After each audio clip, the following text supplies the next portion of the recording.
9h30 à Kinshasa. Mesdames et messieurs, bonjour et bienvenue dans ces bulletins d'information sur Mondico Télévision.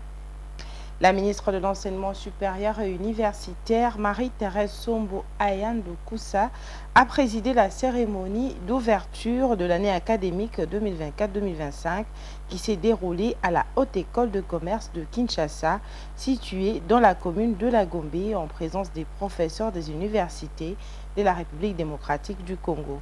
Dans son discours, Marie-Thérèse Sombo Ayane a félicité les efforts du gouvernement sous la clairvoyance du chef de l'État, Félix-Antoine Tshisekedi, qui accorde une attention toute particulière à ces secteurs en vue de l'amélioration des conditions de vie, de travail et des études.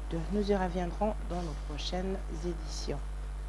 Et dans un autre chapitre, la Commission nationale de prévention routière, CNPR en sigle, et la police nationale congolaise ont franchi une étape cruciale le 27 octobre 2024 en implantant des panneaux de signalisation sur plusieurs artères stratégiques de la ville de Kinshasa, capitale de la République démocratique du Congo.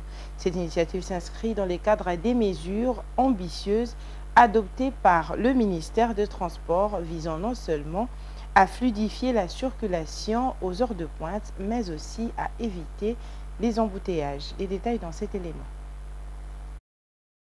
Ces mesures ciblent des zones clés telles que l'avenue Ngouma, le boulevard du 30 juin, Mondiba et Lumumba, mais aussi d'autres avenues stratégiques. En application de ces directives, la Commission nationale de prévention routière CNPR et la police nationale congolaise ont procédé le dimanche 27 octobre à l'implantation des panneaux de signalisation sur plusieurs artères de Kinshasa. Les secteurs est et ouest de la ville sont particulièrement concernés par ces ajustements. Adoptés à titre expérimental, ces mesures vise à atténuer la saturation du trafic routier et à désengorger une capitale aux prises avec le fléau des embouteillages. L'expertise de la Commission nationale de prévention routière et de l'Office des voiries et drainages sera mise à profit pour faire avancer cette lutte. Dimanche, la CNPR et la PNC ont procédé à des simulations sur les artères retenues. Il y a plusieurs avenues de la ville de Kinshasa qui vont subir la circulation alternée en sens unique.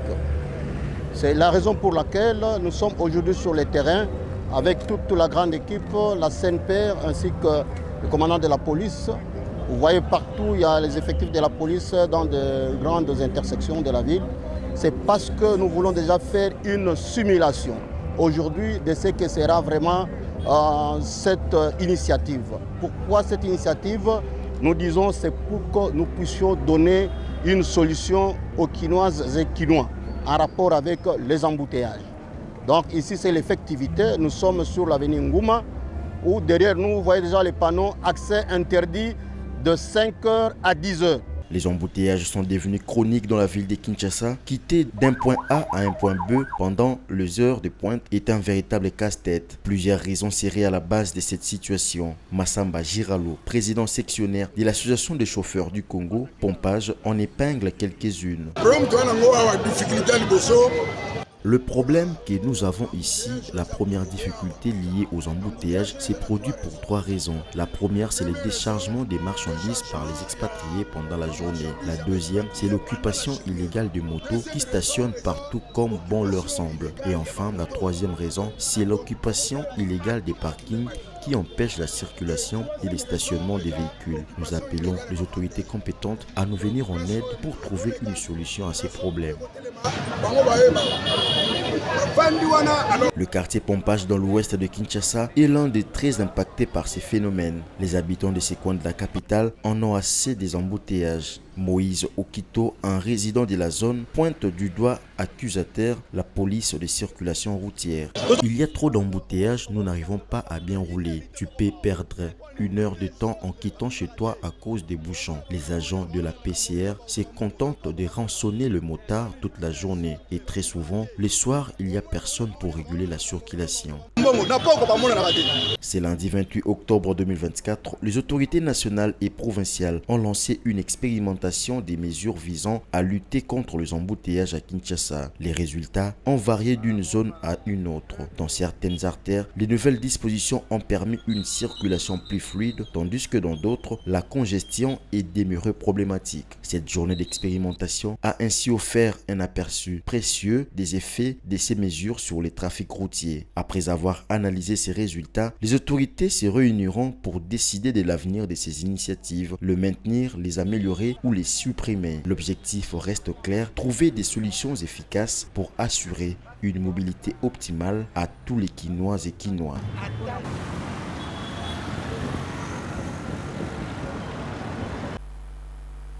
Et dans la province du Haut-Katanga, un lot de matelas a été remis le lundi 28 octobre 2024 à la prison de haute sécurité de Bouloo par le maire de la ville de Likasi.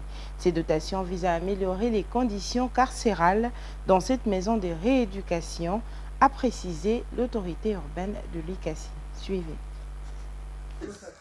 La prison de Bouloo, près de Likasi, dans le Haut-Katanga, est connue pour abriter plusieurs détenus dangereux. C'est une prison de haute sécurité. Cependant, les conditions de détention restent précaires pour les pensionnaires de cette maison carcérale. C'est dans ces contextes difficiles qu'elle vient de bénéficier d'un soutien significatif de la part des autorités locales. Selon les maires de Likasi qui a fait ces dotations, l'essentiel est d'offrir aux détenus des conditions de vie requises lors de leur séjour ici.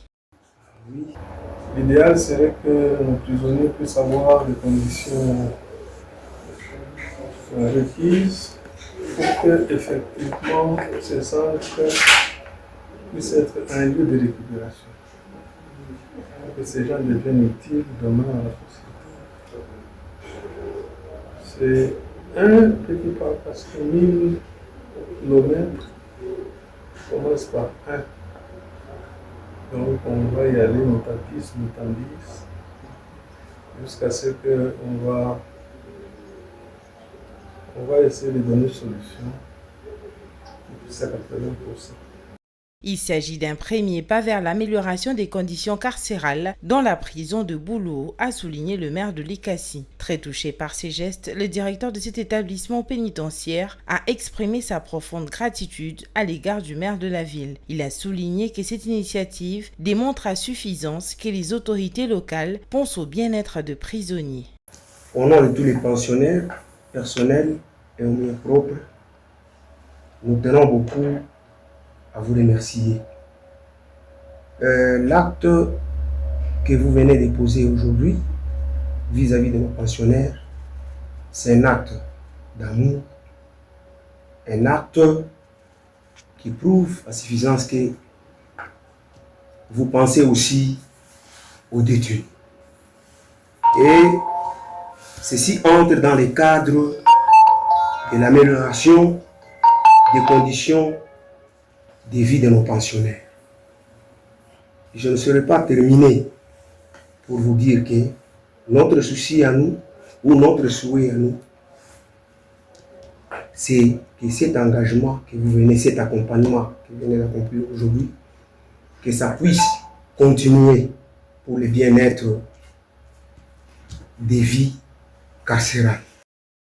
La prison de haute sécurité de Bouloo est l'un des établissements pénitentiaires de haute sécurité de la République démocratique du Congo. Elle regorge en son sein 436 détenus très dangereux. Ces dernières années, la ville de Likasi a multiplié les actions en faveur de l'amélioration des infrastructures, y compris pour les centres de détention.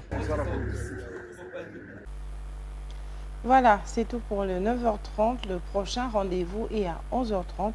D'ici là, bonne suite de programmes sur nos antennes.